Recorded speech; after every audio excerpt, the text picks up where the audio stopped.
ठीक है। तो आज का हमारा टॉपिक है सोशल प्रॉब्लम्स। क्लास शुरू करने से पहले मैं आपको बता दूं, कुछ भी लिखने की जरूरत नहीं है। क्लास के नोट्स आपको डिस्क्रिप्शन बॉक्स में दे दिए जाएंगे, वहां से आप डायरेक्ट डाउनलोड कर सकते हो।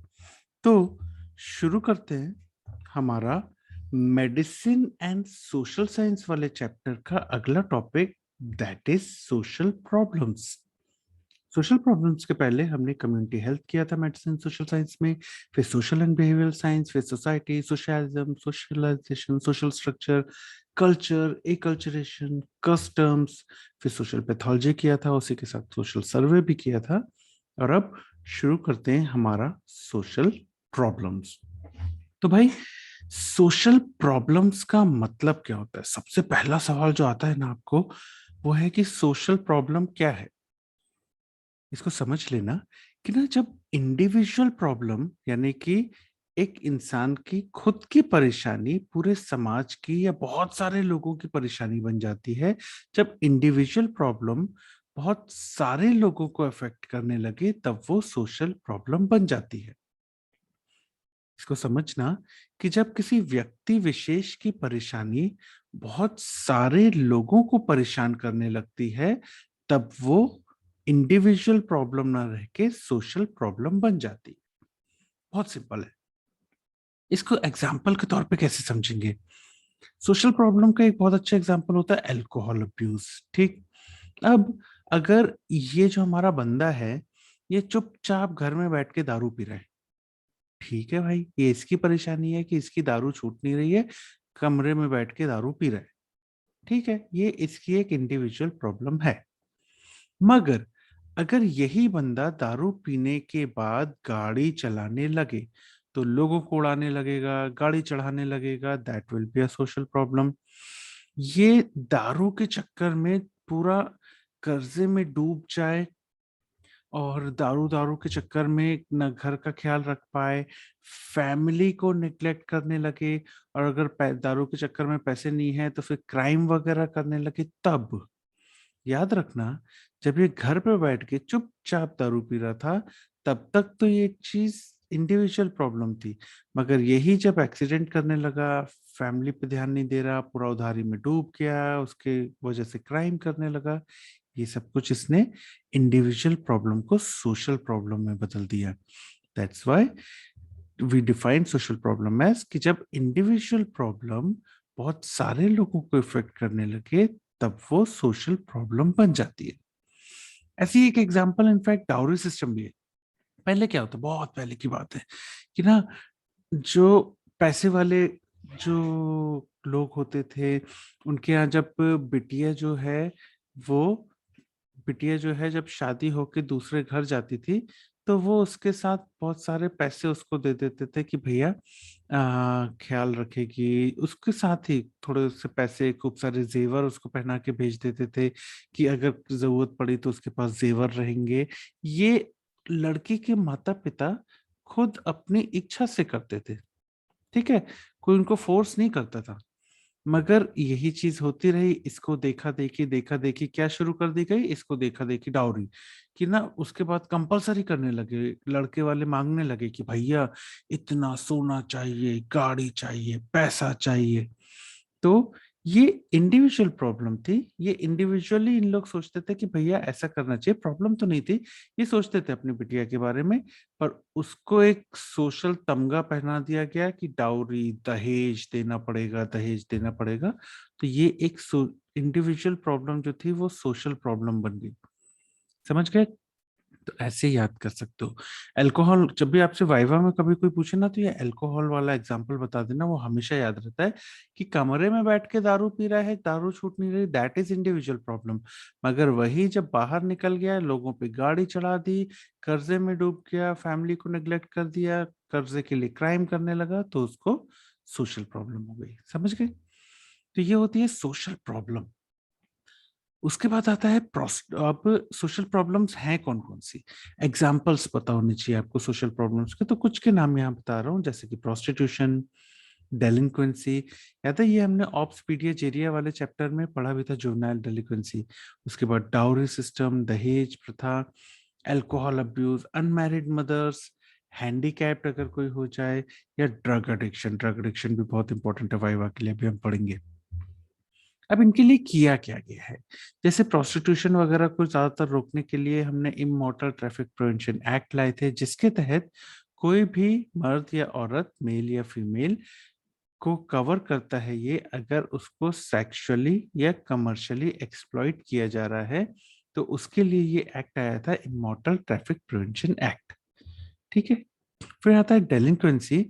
डेलिक्वेंसी का मतलब क्या होता है, ये हम पहले भी पढ़ चुके हैं, कि कोई क्राइम करना या कोई ऑफेंस करना। इसमें बहुत कुछ आता है, चोरी, सेक्सुअल ऑफेंस, खून, बर्गलरी, बहुत सारी चीजें इसमें डेलिक्वेंसी के लिए आते हैं। आप इसको सिर्फ इस तरह से याद करो कि भाई कोई गलत काम या कोई ऑफेंस किया है अगर, तो उसको डेलिक्वेंट कहते हैं। उसके बाद आता है डाउरी। डाउरी यानी दहेज प्रथा। तो डाउरी को रोकने के लिए क्या, कौन सा एक्ट लाया गया था, डाउरी प्रिवेंशन एक्ट लाया गया था 1986 में। तो ये इसको कैसे याद रखेंगे कि 86 है ये, तो ये है आपका डाउरी, है ना, और ये है आपका सिस्टम। ठीक है, डाउरी सिस्टम। तो ये जो डी है इसको थोड़ा सा बड़ा कर दो तो ये 8 हो जाएगा, और ये जो आपका एस है इसको थोड़ा सा जोड़ दो तो ये 6 हो जाएगा। तो डाउरी प्रोहिबिशन एक्ट 86 में आया था, 1986 में।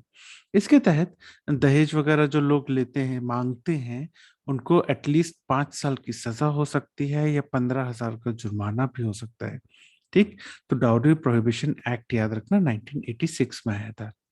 उसके बाद अगर अनमैरिड मदर्स हैं तो उनके लिए भी एमटीपी एक्ट आया था, इसको भी याद रखना, एमटीपी एक्ट 1971 में आया था। ये भी हम डेमोग्राफी एंड फैमिली प्लानिंग वाले चैप्टर में पढ़ चुके हैं, आप चाहो तो उसको देख सकते हो। उसके बाद आता है हैंडीकैप। हैंडीकैप में इंडिया की बात करें अगर हम, तो मुख्यतः 7 कैटेगरीज हैं। ये 7 कैटेगरीज के नाम याद रखना, अलग अलग तरह के हैंडीकैप हैं। जो देख नहीं सकते, जिनको सुनने में परेशानी होती है, ऑर्थोपेडिकली हैंडीकैप्ड मतलब कि हाथ या पाँव में से कोई परेशानी होती है, अपाहिज जिनको कहते हैं, अभी स्पेशली अफेक्टेड या स्पेशली एबल्ड भी कहते हैं, जो मेंटली रिटार्डेड हैं आजकल उनको स्पेशली एबल्ड भी कहते हैं, तो वो याद रखना।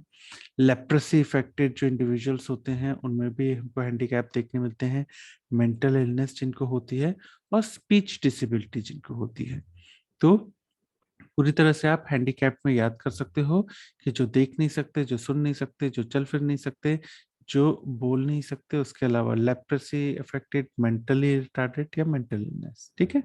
मेंटली रिटार्डेड के लिए दूसरी टर्म्स भी आजकल ये यूज होती हैं, उनको आप यूज कर सकते हो, स्पेशली एबल्ड वगैरह। ठीक है। उसके बाद आता है ड्रग एडिक्शन। फिर से वही वाइवा के लिए बहुत इंपॉर्टेंट है भैया, ड्रग एडिक्शन। तो ड्रग एडिक्शन को डिफाइन कैसे करोगे, क्रॉनिक इंटॉक्सिकेशन हो जाए अगर किसी इंसान का बार बार लगातार हैबिट फॉर्मिंग ड्रग्स लेने की वजह से। ठीक। इसको कैसे समझोगे, अगर कोई इंसान बार बार लगातार हैबिट फॉर्मिंग ड्रग्स ले रहा है, हैबिट फॉर्मिंग ड्रग्स क्या, सिर्फ ड्रग्स नहीं, हैबिट फॉर्मिंग ड्रग्स बोलते हैं उसको। हैबिट फॉर्मिंग ड्रग्स को क्यों, क्योंकि इसकी आदत हो जाती है, हैबिट लग जाती है। तो अगर कोई इंसान हैबिट फॉर्मिंग ड्रग्स को बार बार लगातार ले रहा है और उसकी वजह से उसका क्रॉनिकली इंटॉक्सिकेशन हो जाता है, तो उसको कहते हैं ड्रग एडिक्शन। ठीक। तो मैंने वही कहा, जब भी कोई लंबी डेफिनेशन हो उसको तोड़ दो। तो पहला पहला क्या रहेगा part, chronic intoxication of individual. Second part which is produced by repeated intake of habit forming drugs. दो भागों में विभाजित करो कि भैया क्रॉनिक इंटॉक्सिकेशन हो जाए किसी इंसान का repeated intake of habit forming drugs लेने की वजह से, तो उसको कहते हैं ड्रग एडिक्शन। वाइवा में आपसे एक और चीज पूछी जाती है, पता क्या, कि ड्रग एडिक्शन क्यों, क्यों कोई इंसान ड्रग एडिक्शन की तरफ जाता है। तो इसका बहुत प्रैक्टिकल जवाब है, पता। कभी कभी आप पार्टी कर रहे हो, पार्टी में एक पतली सी चिपली आई कलरफुल, बोले ये क्या है, ये क्या है, तो बोला ये तो एलएसडी है यार, एलएसडी के बारे में सुना है, चलो ट्राई करते हैं।